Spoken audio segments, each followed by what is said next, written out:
es muy bueno. Hoy quiero hablaros de algo que me parece importante porque se está un poco tocando el tema de la oración, ¿no? La oración es orar. Una oración es una forma de hablar, ¿no? Hablar con Dios, con el Señor en este caso, y Él nos lo pide encarecidamente, que oremos.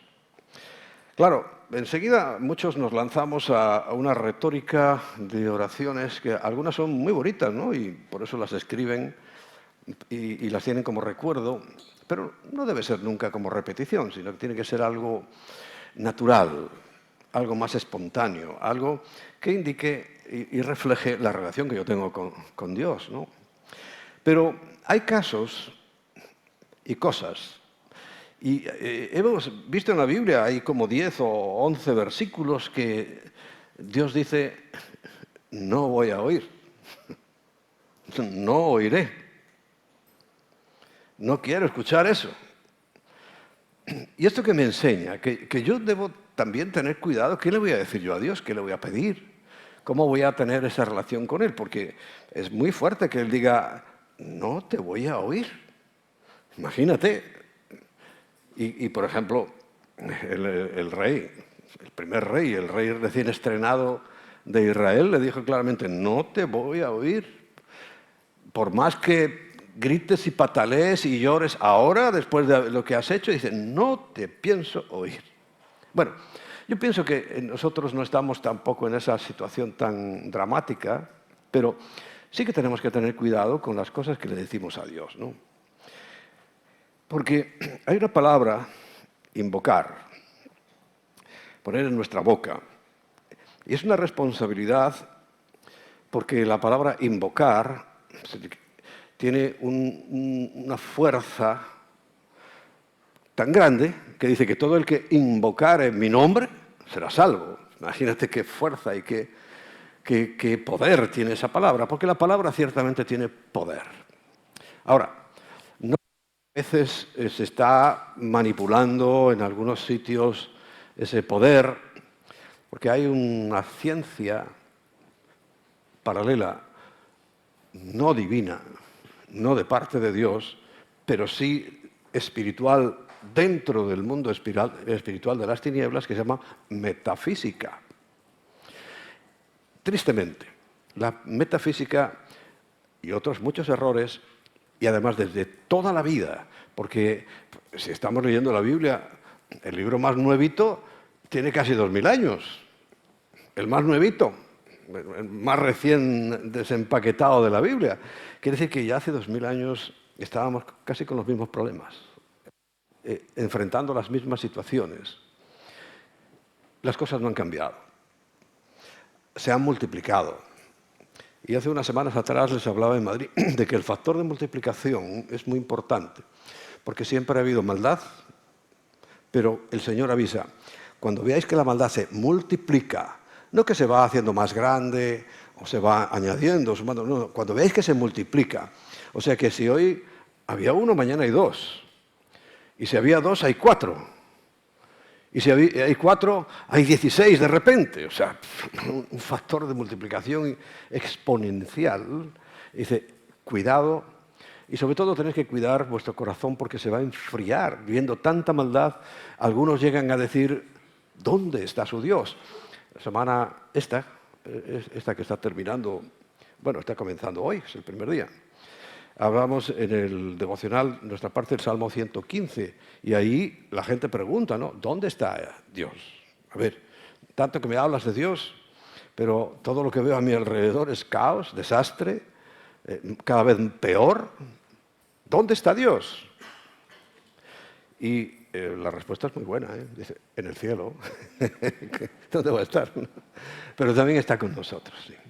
También está actuando con nosotros. Y sabemos que este momento de la historia, momento final, iba a llegar. Sin duda, Él nos lo anunció, Él nos preparó, y deberíamos estar muy conscientes de que esto está tocando ya a su fin y que somos la generación del fin.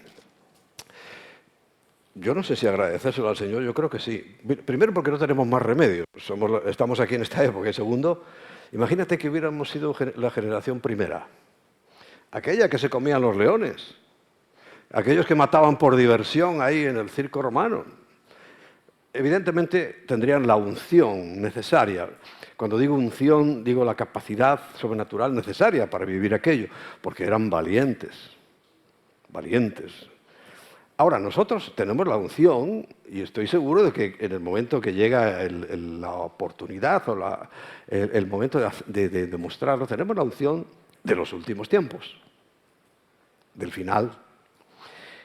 Y los de la mitad pues han tenido la unción de la mitad. Pero de todas maneras siempre la norma y base es la misma. Y una cosa que no puede fallar de ninguna manera es esa forma de invocar. Dice en Romanos capítulo 10, en el versículo 13, a ver si lo logro ver porque la verdad que hay poca luz. Hay poca luz ya en mis ojos y también en el ambiente. Dice, porque todo aquel que invocare el nombre del Señor será salvo. El nombre del Señor. No es un nombre como tal, como nosotros nos podemos imaginar. Porque yo también se lo digo al Señor. Yo hablo muy así, sinceramente con el Señor. Le digo, caramba, pues por lo menos podías habernos dicho cómo te llamas. Porque es que no sabemos. Vas a unos y dicen Jehová. Otros dicen, no, es Yahweh. Otros, no se dice Jesús. No. Tienes que decir Yeshua. ¿Eso qué significa? Que en realidad...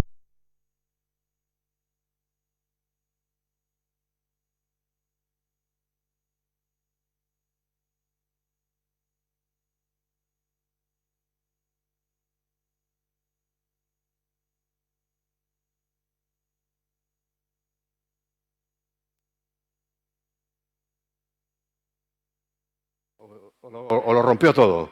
Ah, no, ahora sí. Bueno, ¿y qué estaba diciendo yo? ¿Eh?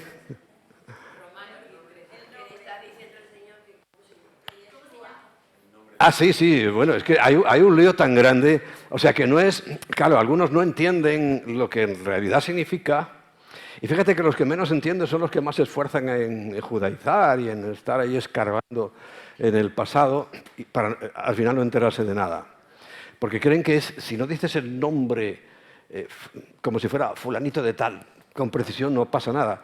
Pero es que resulta que si investigaran de verdad esos judaizantes, esos mesiánicos y demás, si investigaran de verdad, se darían cuenta que cuando la Biblia dice nombre, no se está refiriendo a cómo se llama, es su carácter, es su poder, es su autoridad. Eso significa el nombre. Y eso es lo que nosotros tenemos que invocar.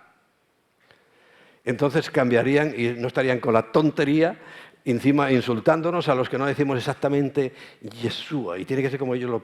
Yeshua. A ver si el Señor tiene misericordia de ellos y se apiada. Oye, que de nosotros lo hizo, que íbamos por ahí un tiempo buscando pues siempre lo mejor, ¿no? Buscando lo mejor a veces uno encuentra lo peor. Y nosotros en varias oportunidades sí hemos tenido que rectificar cosas como eso. Entonces, bueno, entender el que invocare el nombre quiere decir, o sea, el que sepa quién es, su autoridad, su poder, todo su carácter, toda su forma. Eso, dice, ese será salvo porque va a entender que todo lo demás está en un plano, está en una dimensión tan por debajo, está en un punto tan distinto de la gloria y de la grandeza de Jesús, que ¿cómo no vas a ser salvo si reconoces sobre todo la obra magna? ¿Cuál es la obra magna de Dios? Estuvo muy bien el día de la creación. Sabéis que nos hizo a su imagen y semejanza. Estuvo muy bien eso. No existiríamos, no estaríamos aquí si no hubiera sido ese acontecimiento el más importante. Pero eso, precisamente reconociendo su nombre, su grandeza, su carácter, sabemos que fue peccata minuta, o sea, hacer ahí un muñeco con todos los componentes de la tierra. Como yo les digo ahí en Madrid, digo, si es que a mí me mandan que tengo que tomar zinc, y eso que yo sepa es un metal. Tengo que tomar hierro, las mujeres otro metal. O sea que en realidad pasamos por los arcos de seguridad del aeropuerto de milagro, porque no tenemos más que metales. Magnesio. Todo, porque Él nos hizo ahí, pero eso fue sencillo para Dios. Ninguna importancia. Fíjate, yo creo a veces, por las cosas que a mí me dan por pensar, digo, ¿será que en el cielo es como nosotros nos lo imaginamos, ahí todos con unas túnicas? Porque claro, habla de túnicas, que vamos a recibir unas túnicas blancas, pero ¿de qué va a hablar Juan si no conocía otra cosa? Túnicas. Pero ¿será que van en túnicas? ¿Será que van realmente así como nosotros lo tenemos idealizado? Porque lo reflexionaba esta semana con alguien, no me acuerdo con quién, pero estábamos hablando... con Carlos Catari, que fue a hacernos una visita, porque ya sabéis que Carlos se está incorporando al equipo de pastores. Y ahora nos ha liado y nos ha enredado para hacer una iglesia en Moldavia. Madre mía, yo no sé dónde está eso. Pero bueno, imagínate yo en Moldavia. Bueno, el caso es que hablábamos, digo, mira, yo tengo... No tiene mucha importancia a la hora de, por supuesto, de decir, bueno, la salvación o no. Pero, ¿por qué Satanás tiene tanto interés en manipularnos con la tecnología? ¿Por qué Satanás, que no tiene ideas propias? No sé si lo sabías, pero Satanás no tiene ideas propias. Satanás no puede crear nada nuevo. El único que crea es Dios. Pero él imita muy bien. ¿No será que todo esto que estamos viendo es que los avances tecnológicos son impresionantes? ¿No será que él está copiando lo que hay en el cielo? Yo no lo descarto. Ojo, no te vayas a pensar ahora que yo voy a ser un pastor que... No lo descarto. Y cuando tú lees en Ezequiel la descripción que hace Ezequiel cuando vio el trono de Dios, eso, mira, un trono que andaba así. O sea, siempre en esta dirección. Iba para aquí, iba para atrás, y lo veía que se movía para otro lado, y siempre en la misma dirección. ¿Qué iba a poner el pobre Ezequiel? Que estaba, pues veía unas ruedas, algo que echaba humo y fuego y por todos los lados. Se parece mucho a una nave. En serio. Pero no vamos a hacer una doctrina de eso, ni mucho menos. Son comentarios, son cosas que yo te digo, porque todo eso a mí lo que me ayuda es a entender el nombre de Dios. ¿Qué poder? ¿Qué debe tener Él en el cielo? ¿Qué nos estará preparando? Si esto que creó es sencillo para Él, pero ¿cuál es su obra magna? Nuestra salvación.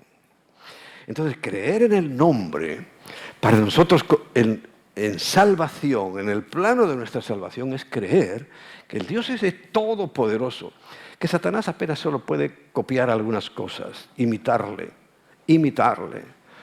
Es un buen imitador, eso sí, porque engaña a muchos. Y además, al final le dice, cuidado, que aún si es posible, va a engañar a los escogidos. Menos mal que esa palabra, si es posible, me dice que no va a ser posible. Pero que es hábil, lo es. Y que todo eso lo dejara para venir a la tierra, para estar aquí con nosotros, y no hoy, sino en aquel tiempo, me maravilla. Pero sobre todo, para reemplazar el castigo que nosotros íbamos a recibir con toda rotundidad, recibirlo Él, y que nosotros quedáramos libres, exentos. Sabes que hay mucho lío con este tema de la salvación y yo me gusta escuchar las opiniones de uno y de otro. Y encontré por ahí yo creo que no es ni siquiera pastor, es un buen teólogo chileno que dijo una realidad. Dice, es que ni en el Código Civil de ningún país un delito se puede juzgar dos veces. Si hay aquí alguien que entiende de leyes, es imposible. ¿Cómo vas a juzgar dos veces? O sea, a mí me meten una multa hoy y llega el ayuntamiento y dice, oye, nos falta fondos, venga, vamos a otra vez a condenar a todos a que paguen otra vez la multa. No, no, esa ya se pagó. Me tendrán que poner otra, pero esa ya no. Entonces no entendemos bien en la Biblia que dice que ya todos nuestros pecados han sido perdonados, entonces no se pueden juzgar otra vez. Estamos exentos ya de eso. Que seguimos equivocándonos, por supuesto. Pero no vamos a ser juzgados por eso, porque ya fue juzgado nuestro pecado y pagada la multa, pagada la consecuencia. Bueno, eso forma parte de este pequeño invocar el nombre. Repito, hombre, si supiéramos bien cómo se llama el Señor, pues perfecto. Perfecto, y a mí me gusta también examinar esas cosas. Por ejemplo, hoy he visto varias veces en las letras Aleluya. Está mal puesto. Aleluya lleva H delante y H detrás. ¿Por qué? Porque Haleluyah es un halel, una alabanza que es con H.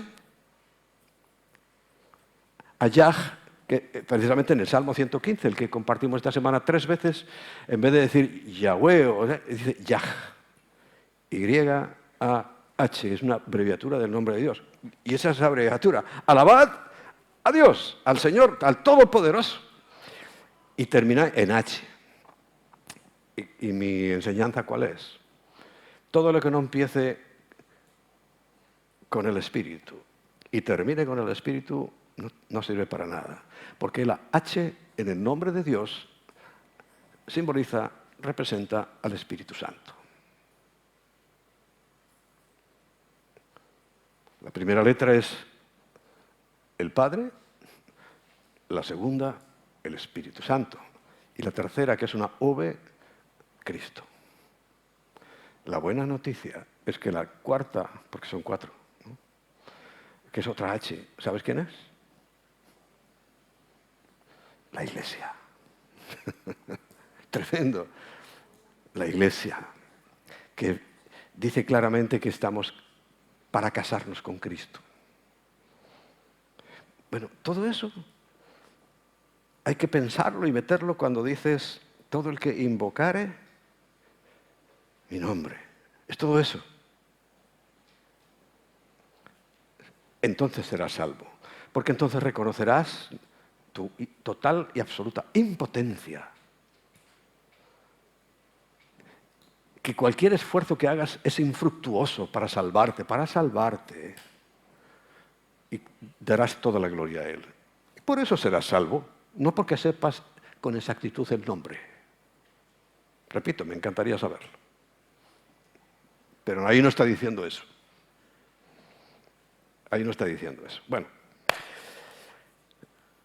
Pero dice invocarlo.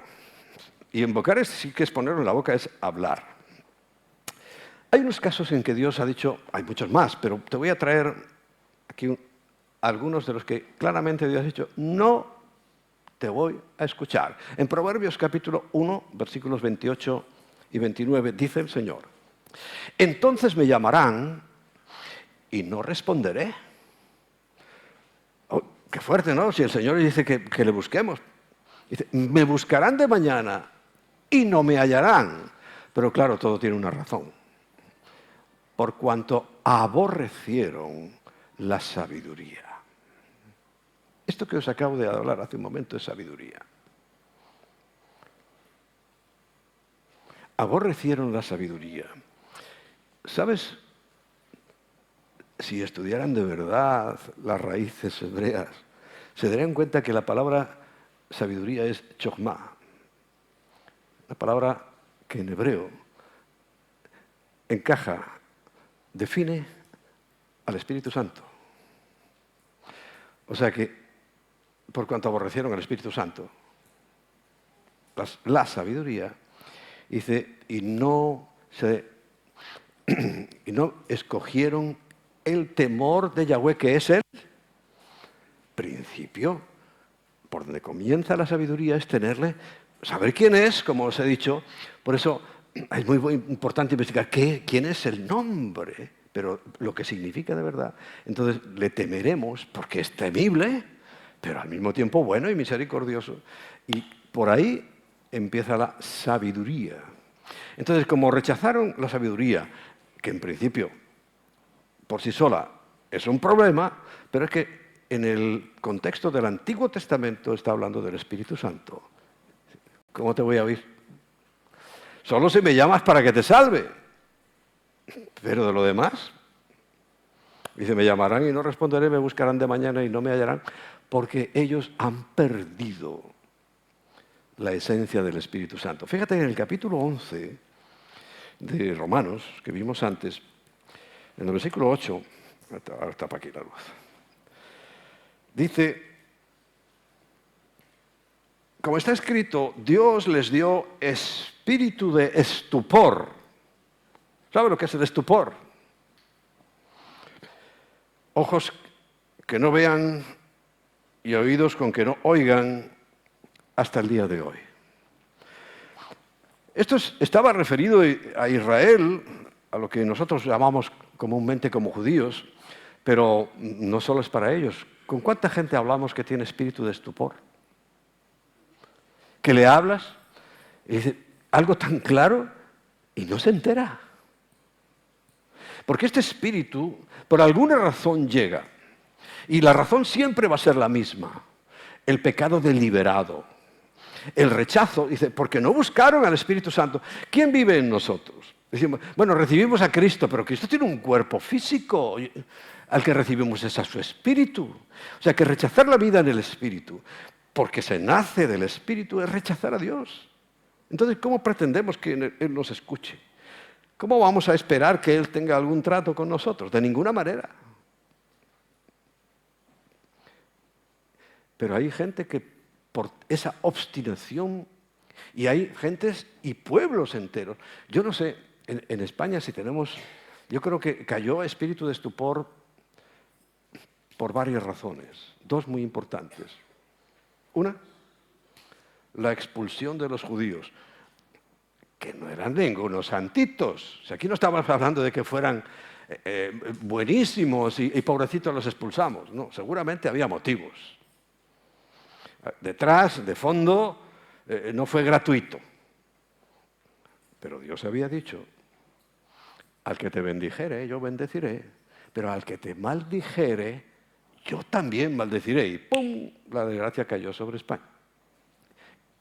Y después, unos años después, la reforma, la expansión del Evangelio, la apertura de aquel sistema esclavizante que todavía sigue hasta hoy en España y en los países latinos y en todo el entorno, cuando llegó la liberación de aquello, ¡pam!, se cortó en seco. Eso también trajo consecuencias. Y yo a veces pienso, digo, sobre esta nación también cayó este espíritu de estupor, porque viendo y oyendo no oyen. Por eso hay que orar. Y mira, como estamos aprendiendo a orar, pon esta palabra en tu... Dice, Señor, quita el espíritu de estupor que hay en España o en tu país. En Latinoamérica hay una ventaja. Ya vemos que el espíritu de estupor en muchos lugares ha hecho la maleta y se está alargando. Porque hay cada vez más gentes que están viendo y recibiendo la visita y la presencia del Espíritu Santo. Pero aquí hay que echarlo. Amén. Hay que echarlo. Y se llama estupor. Bueno, en Mateo 7, 21 al 23, este es un texto que yo, la verdad que me preocupa mucho cada vez que lo leo. Porque es una fotografía, un reflejo de lo que está ocurriendo hoy en toda la iglesia. Hablo en general, toda la iglesia. Y dice, no todo el que me dice Señor, Señor, entrará en el reino de los cielos, sino el que hace la voluntad de mi Padre que está en esos mismos cielos. Recuerda el Salmo 115, dice, ¿dónde estás Dios? En los cielos. Y aquí lo dice, está en los cielos, ¿no? Su espíritu está aquí, aquí, con nosotros, entre nosotros, en nosotros. Pero Dios físico está en el cielo, que es el que le reclaman, ¿no? Claro, la eclesiología del día de hoy dice, muchos me dirán en aquel día, Señor, Señor, no profetizamos en tu nombre. ¿Que la profecía es mala? No. La profecía primero, la seria, Pedro dice, está aquí escrita. Y esa es a la que tenemos que hacer caso. Pero hoy, ¿te has dado cuenta que se abusa de la profecía? Hay verdaderos profetas, ¿cómo no? Porque si no, Dios se habría equivocado. Pero como es algo tan sutil, tan fácil de manipular a la gente con la profecía, Satanás, con sus mentiras, llega y está engañando a cantidad de gente. ¿Y por qué los logra engañar? Porque al verdadero Hijo de Dios, ¿qué dice el Señor? Dice, si fuera posible, te engañaría, pero no es posible. Pero a los que engaña es precisamente porque están fuera de juego. Y esto es algo dramático que hace unos meses, realmente no hace tanto tiempo que el Señor me dio luz sobre este asunto. Porque no es correcta la palabra revelación. La revelación estaba ahí escrita, pero lo que yo recibí fue luz sobre esa revelación. Y lo único que podemos hacer los hijos de Dios es recibir luz sobre lo que ya está revelado, porque no hay nada revelado nuevo.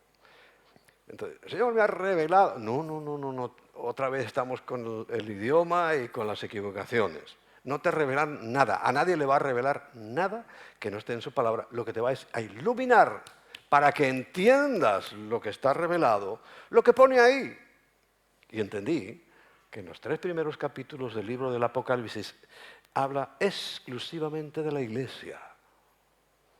No está mencionando gentiles, ni lo que va a pasar, ni plagas, no. Está hablándole a la iglesia que se supone que es del Señor, y es el famoso versículo que dice, he aquí yo estoy a la puerta y llamo.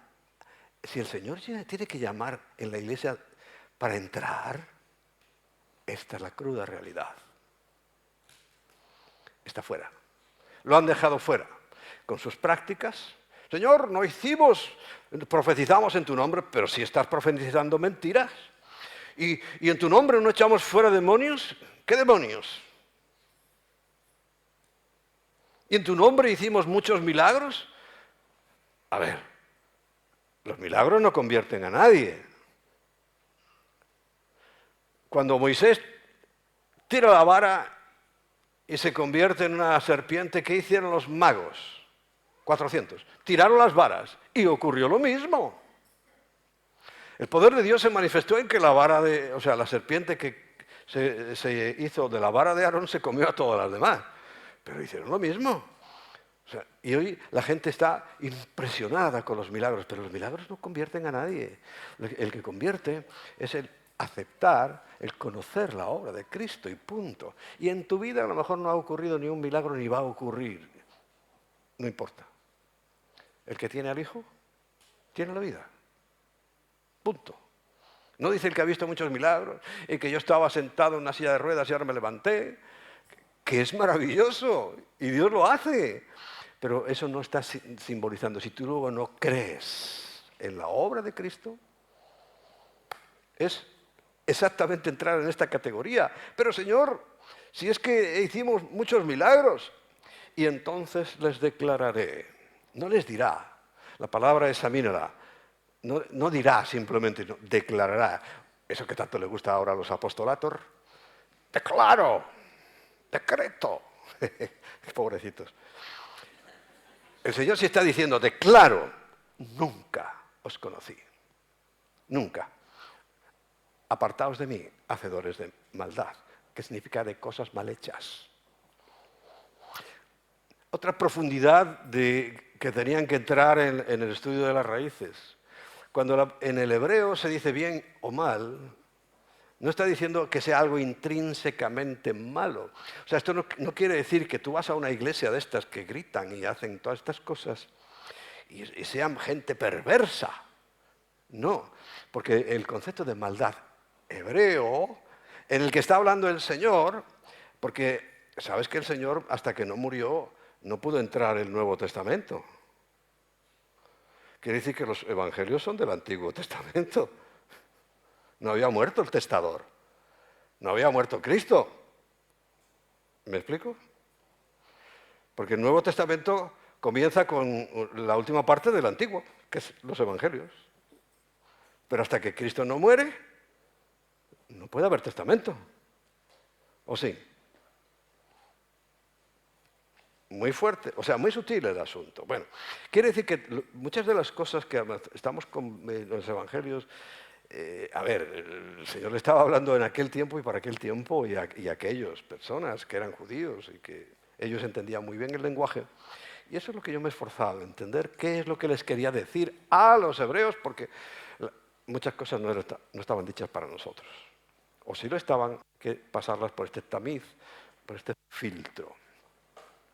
Entonces, el concepto de bondad o de bueno o malo es, bueno es el que hace la voluntad de Dios, lo está diciendo el versículo 21, sino el que hace la voluntad de mi Padre que está en los cielos. Y el malo no es que sea un criminal, un asesino que ha matado a 15 y ha violado a 30 niños. No está hablando de ese, no es el concepto de malo de la Biblia, del Antiguo Testamento. Es simplemente hacer mal las cosas. Y esta señora típica que dice, es que no ha hecho ningún daño, es posible. Pero tiene una imagen en su casa y Dios la prohíbe. Eso es hacer lo malo, es hacer las cosas mal. Porque malo, se entiende, no, pero esta señora es tan buena. No, pero está haciendo las cosas mal y eso es lo que se juzga. Por eso dice, aunque hayan hecho muchas cosas aparentemente espirituales, como han equivocado y lo han hecho mal, no el mal, sino han hecho las cosas mal, están fuera de juego. Fíjate, no entender eso, a cuánta gente está metiendo en un lío. Gordo, ¿eh? Gordo. Porque, pero si es que, Señor, hicimos tantas cosas en tu nombre. Y él le dice, pero si es que yo nunca dije que hicierais eso. Yo dije que hicieras esto a otro. No lo haces. Has hecho el mal. Lo has hecho mal. Porque a veces también en las traducciones habría que darles una vueltita, como esta, por ejemplo. Porque dice el mal y tú dices, caramba, qué perversa gente. No tiene que ser un perverso. Simplemente hacer una cosa que no está en la voluntad de Dios. Ya. Mateo 13:13. Por eso les hablo en parábolas, para que viendo no vean y oyendo no oyen, ni entiendan. Pero esto sí que es una cuestión muy específica para Israel. De manera que se cumple en ellos la profecía de Isaías que dijo, de oído oiréis y no entenderéis, y viendo veréis y no percibiréis.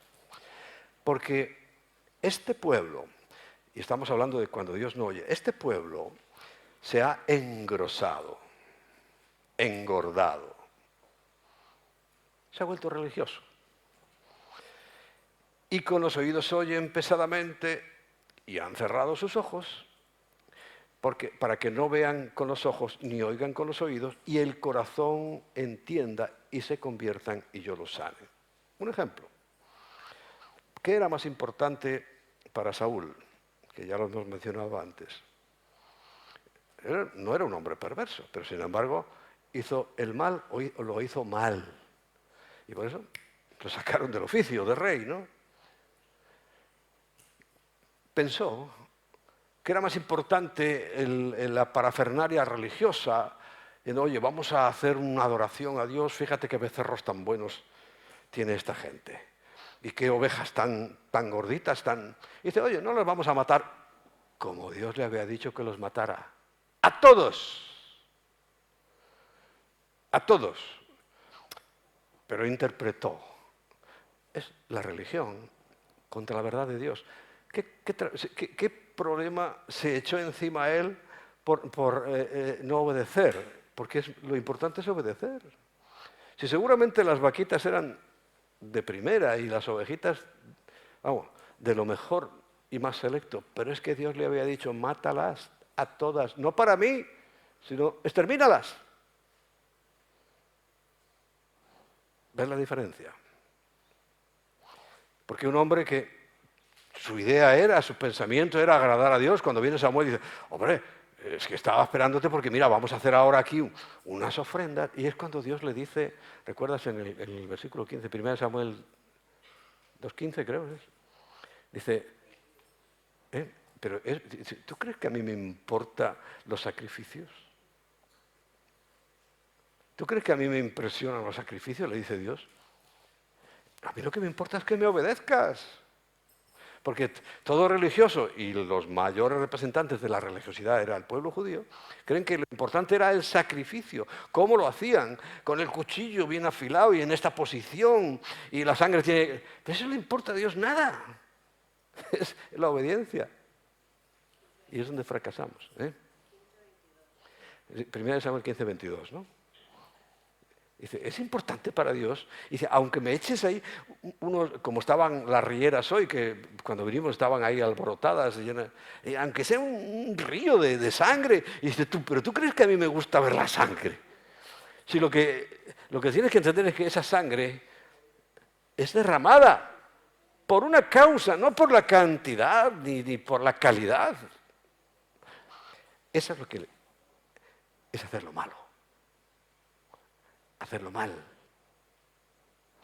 Y cuida tu corazón, porque a lo mejor estás haciendo algo, tú no eres una persona malvada, no tienes malignidad en tu corazón, pero lo estás haciendo mal. Y lo peor que puedes hacer, lo peor que puedan hacer los cristianos, por eso Cristo está fuera, es que la mayoría, yo examino lo que cree cada una de las denominaciones, lo está haciendo mal. ¿Qué hacen mal? Atribuir obras propias a su salvación. Atribuir obras propias a lo que yo hago como si eso fuera a salvarme. Algunos dicen, no, yo no. No, pero lo que creen ellos, que son otra inmensa mayoría, es que sí, Jesús nos salvó, pero yo culmino mi salvación con mis buenas obras. Error. Muchos, escúchalo bien, en aquel día dirán, Señor, Señor. Errores fuertes. Y yo lo advierto para que vosotros lo estéis pensando, que tienes que hacer las cosas bien. Es que obedecer la Biblia, obedecer su voluntad es hacer el bien o hacerlo bien las cosas. Y tú tienes que hacerlas bien. Y tenemos que hacer las cosas bien. Es lo único que Dios me pide. A Saúl le dijo, mata todo, ya está. Él lo quería matar, pero en otra etapa. Error. Dios no dijo eso. Por eso sé muy fino al escuchar a Dios. Y en estas conversaciones de oración que debemos tener con Él, pues atento. ¿Qué es lo que Dios escucha? Bueno, podemos deducirlo simplemente de lo anterior. Pero mira, en el Salmo 145, 18.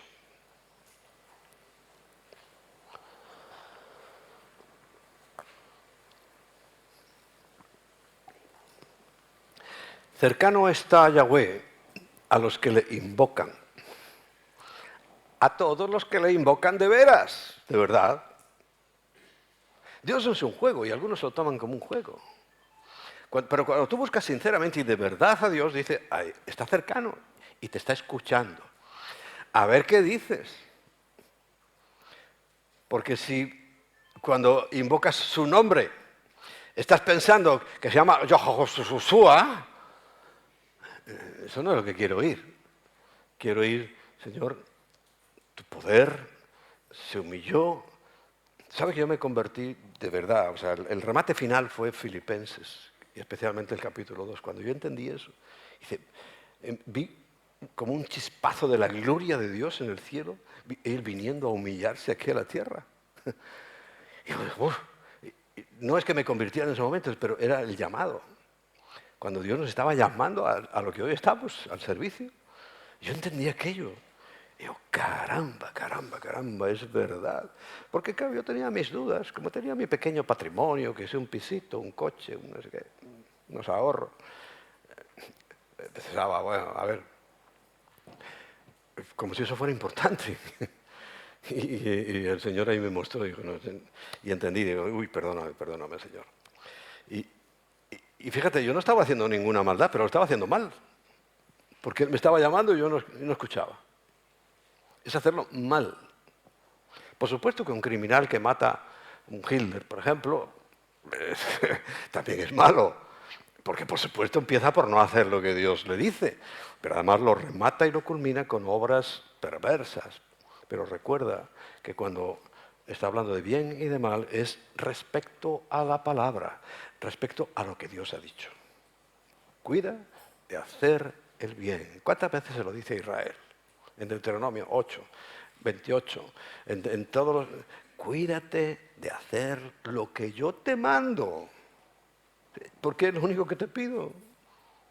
No me inventes nada, no me añadas nada, no me quites nada. Los últimos versículos de la Biblia, que no son necesariamente los últimos que se escribieron, pero están colocados ahí al final con sabiduría, dice eso, no me quites nada, ni una coma, ni me añadas, por favor, nada. Porque cuando estás en ese plano, claro que te va a escuchar Dios. Le dice el apóstol Pablo a Timoteo en la segunda carta, capítulo 2, versículo 22, dice, huye también de las pasiones juveniles y sigue la justicia, la demanda principal que Dios quiere que nosotros hagamos. Ya no para salvarnos, sino porque hay que, cuando ha reinado, y dice la Biblia, cuando hay un buen rey, el mundo se alegra. Un rey que hace justicia. Por ejemplo, en la primera etapa de Salomón, porque la última fue desastrosa. Pero en la primera etapa el pueblo se alegraba, había un rey justo. ¿Y cuánto anhelamos, por ejemplo, aquí en nuestra nación península ibérica, incluyo Portugal, tener un gobierno justo? Que haga justicia de verdad. Lo anhelamos. A ver, y sigue en la justicia la fe, el amor, la paz, con todos los de que corazón limpio invocan al Señor. Quiere decir que la iglesia, claro que el Señor nos escucha, y es más, cuando estamos reunidos como iglesia y oramos, uno nota que hay algo superior. Mira, el Señor lo está diciendo. Con esta gente, con los que hacen de verdad y buscan estas cosas, pues trabaja, porque es una de las razones, y cuando la iglesia ha sido importante o ha tomado importancia dentro del contexto civil y social, por supuesto que han ido las cosas muchísimo mejor a los países, ¿verdad que sí? Lamentablemente aquí no lo hemos visto. Es una lección que tenemos por aprender, porque no ha habido algo que se conoce en el término religioso nuestro, es un avivamiento en España. No lo ha habido. Pero bueno, sabemos que existe, pero no lo hemos vivido. Y todavía no podemos perder la esperanza de que lo haya. Amén. Porque no es lo mismo, y aquí ya con esto termino, no es lo mismo, y estamos viendo el mundo religioso, repetir, la repetición. Tú vas al Muro de los Lamentos y casi todos habéis ido, ¿no? ¿Cuántos han ido a Israel? Muchos, ¿verdad? Y has visto que están escritos. Y repiten y repiten y repiten. Bueno, eso está bien. Es a Dios al que se lo están diciendo, puede decir uno. Y al principio yo, pero Señor, si están orándote a ti. Pero no es lo mismo repetir que comenzar por arrepentirse. Y arrepentirse va más allá de dolerse por el pecado, como yo estudié el catecismo, ¿no? Y hay que dolerse por el pecado, por supuesto. Pero es que la palabra arrepentirse está compuesta de dos, meta y neo. Meta es cambiar, en griego, Y neón es la mente. O sea, quiere decir que aunque yo no sea una persona mala intrínsecamente, si no me arrepiento, si no cambio mi mente, y simplemente no cambiar tu mente es lo que hizo Saúl. Si Saúl era un buen tipo, como decían, diríamos en cualquier sitio, era un tipo guay, un tipo excelente, pero no cambió su mente. Y no se arrepintió porque no cambió su mente. Y pensó por su cuenta que podía hacer algo que Dios no le había dicho. Y pensó que desobedecer a Dios no tendría ninguna consecuencia. Por eso no es lo mismo repetir, que es la religión, la repetición de la repetidera, ¿no? Y venga a repetir, y venga a repetir. Por eso la palabra rezar es recitar, recitare en latín, y es lo que algunos creen. Yo cuando iba al confesionario me decían, repite. Yo era tan malo que me mandaban a veces hasta 15 Padres Nuestros. Repite, repite, repite, repite, repite, repite, repite. No, es arrepentirme por las cosas malas que he hecho, pero también cambiar mi mente para obedecer. No es lo mismo la profesión. El mundo religioso profesamos. Yo profeso que soy cristiano, profeso que soy o sea, lo digo, lo manifiesto, lo expongo, lo exteriorizo, pero no es lo mismo eso que la posesión. Y no estoy hablando de la demoníaca. Tener en mí. Porque la clave del cristianismo, ¿cuál es? El que tiene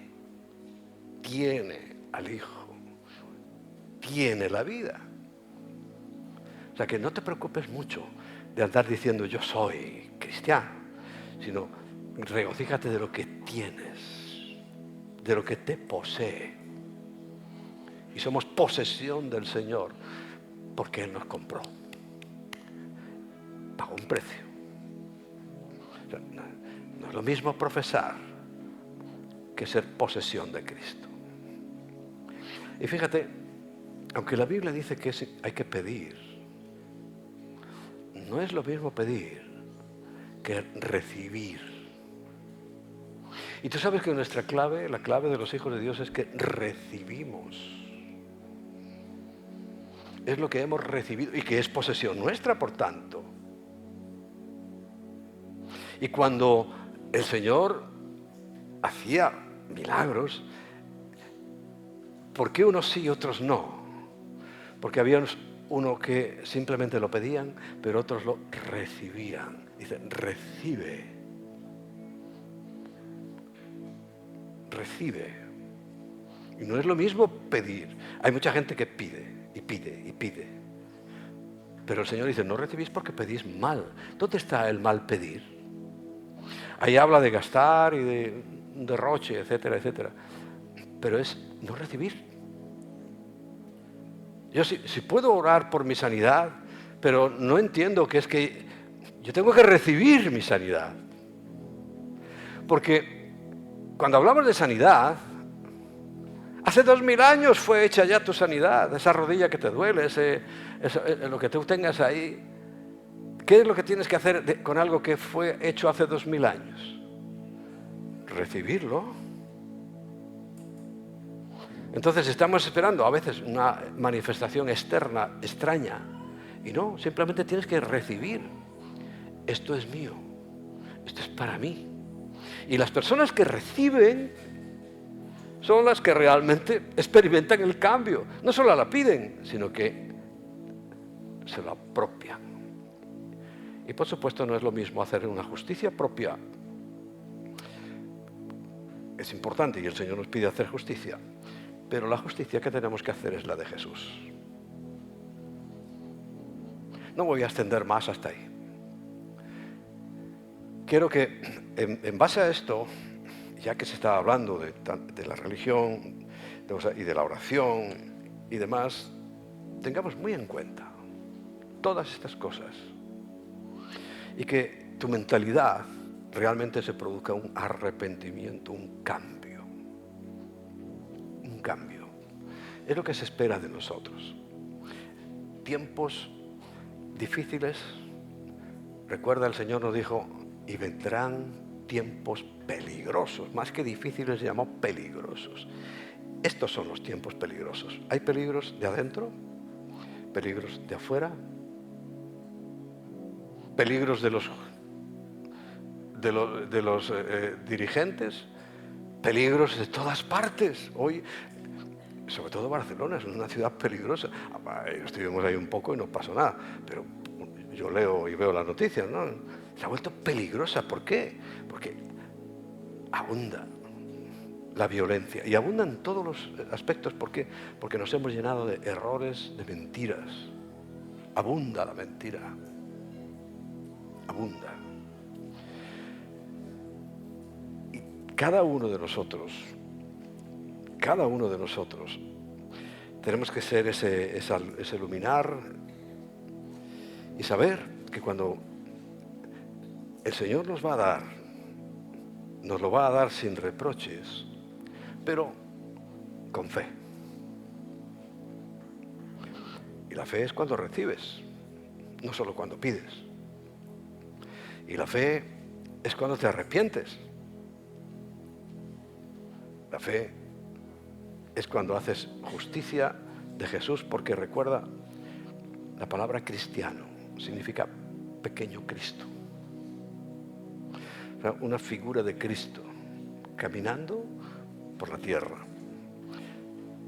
Hay otra palabra griega que es la que la mayoría confunden, que es cristino.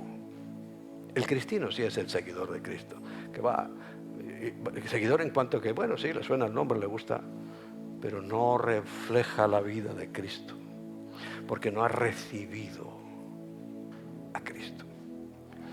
Y es lo más importante. A mí me gusta siempre repetir, y si algo aprendí de un pastor muy importante en mi vida, muy importante, que nos enseñó muchas cosas. Y nuestro paso por la cruzada estudiantil y profesional de Colombia marcó algunas cosas muy importantes en mi vida, ¿no? Y una de las frases que decía Néstor Chamorro, era mi pastor, yo lo considero como pastor, no lo desecho nunca, fue un buen pastor, decía, nunca des nada por hecho. Entonces yo cuando llego a una reunión, incluso en las de Madrid, nunca doy por hecho que todos los que estáis aquí sentados sois cristianos. No puedo darlo por hecho. Y no lo hay, no lo doy. Por eso, cuando habla el Señor, más a todos los que le recibieron, no pidieron. Hay personas que dicen, sí, Señor, sálvame, se lo piden, pero no reciben la salvación. Por eso, aunque han pedido y siguen pidiendo toda su vida, nunca son salvos, porque no reciben la salvación. No dicen, esto es mío, es para mí, lo tomo.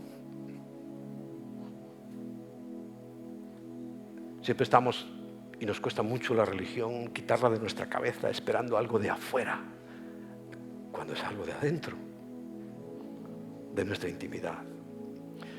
Y tú que me estás oyendo, tal vez llevas a lo mejor un tiempo viniendo y asistiendo a esta otra iglesia, no importa, porque la asistencia es importante, por supuesto. Yo siempre digo, el que va mucho a la iglesia, aunque todavía no sea cristiano, hay un refrán español que dice que de tanto ir el cantarillo a la fuente, se termina rompiendo. Un día entiendes, un día se te abre, y espero que sea hoy, y digas, ¡ay, caramba! Si es que no es tanto la pedidera, sino recibir. No es tanto profesar y repetir yo soy, sino realmente entender que tengo que cambiar mi mente. Claro, algunos tendrán que arrepentirse de cosas feas, ¿no? Pero simplemente está diciéndome, cambia tu mente, tu forma de pensar. Hazlo hoy. Vamos a orar. Padre, Jesús, cuando tú hablaste a tu iglesia y lo dijiste a Juan aquellas palabras, muchos no hemos entendido hasta muy tarde que estabas reflejando una crisis profunda de la iglesia, de tu cuerpo, de tu novia, de tu esposa. Señor, no queremos ser parte de esa crisis, sino ser parte de tu cuerpo. Por eso hoy entendemos ese mensaje crucial a la iglesia, que si alguno oye tu voz y abre su corazón, tú entrarás a tener una intimidad y una comunión, una relación nueva, donde la verdadera oración es el corazón sincero. Eso es lo que tú escucharás, la sinceridad de nuestro corazón, no la calidad de las frases, ni su composición gramatical, ni poética, sino el corazón arrepentido. Dice que nunca despreciarás jamás. Padre, yo no sé si los que hoy están escuchando, aquí o tal vez por las redes sociales, han estado en esa sutil mentira de aquellos que dirás que no pueden entrar en el reino de los cielos porque han hecho lo malo, han hecho las cosas mal, no han creído lo que tú hiciste, y al invocar tu nombre no saben de lo que están hablando. Hoy, Señor, quiero pedirte que abras el entendimiento de aquellos que aquí están y dejen de ser simplemente religiosos, que dejen de repetir, que dejen de profesar, que dejen de pedir y tratar de hacer su justicia propia, y empiecen hoy a arrepentirse, a poseer lo que tú nos has dado, a recibirlo y hacer tu justicia propia. Si ese es tu caso, es así de sencillo. Unas palabras que tienen que expresar tu corazón son suficientes para que el Señor entienda. Él entiende muy bien tu corazón, muy bien. Sabe leer tu corazón y sabe leer si realmente quieres esa nueva vida. Por tanto, recíbela ahora. Y lo mismo aquel que está enfermo y luchando con algo que perturba su vida, que perturba su corazón.